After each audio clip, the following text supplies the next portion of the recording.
Σύμφωνα με δημοσίευμα της ειδησιογραφικής ιστοσελίδας Πρώτο Θέμα, που βασίζεται σε πληροφορίες από διπλωματικές πηγές, η ελληνική κυβέρνηση έχει εκπονήσει ένα συγκεκριμένο σχέδιο δράσης ώστε να προβεί σε όλες εκείνες τις απαραίτητες ενέργειες με τις οποίες θα ενημερώσει και θα καταγγείλει σε διεθνείς οργανισμούς την πρόθεση της Τουρκίας να προχωρήσει σε γεωτρήσεις εντός της ελληνικής υφαλοκρηπίδας στην Ανατολική Μεσόγειο.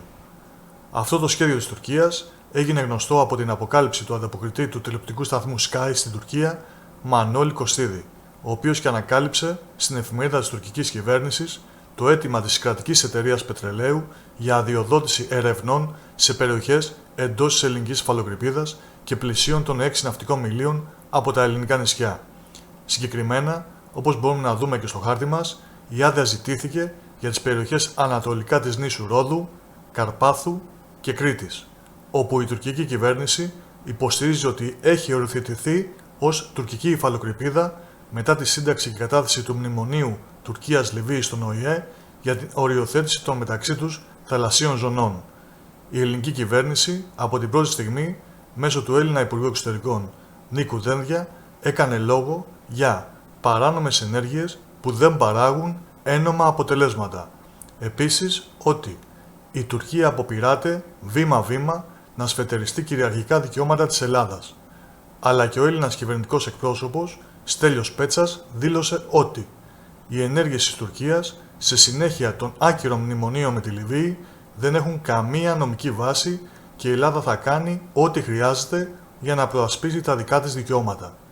Μάλιστα υπήρξε και κλήση στο Ελληνικό Υπουργείο Εξωτερικών του πρέσβη της Τουρκίας στην Αθήνα, κατά την οποία του επιδόθηκε διάβημα για τις εν λόγω αιτήσεις έρευνας και εκμετάλλευσης που κατέθεσε η τουρκική κρατική εταιρεία πετρελαίου σε περιοχές εντός της ελληνικής υφαλοκρηπίδας.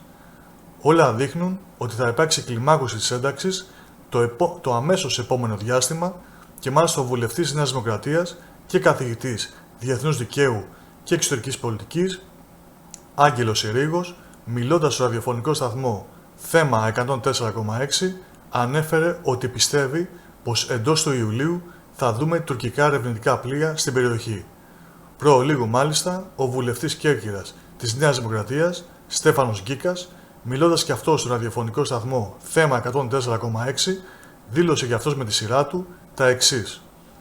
Έχουμε φτάσει σε ευθεία αμφισβήτηση κυριαρχικών δικαιωμάτων εν της πράγμαση.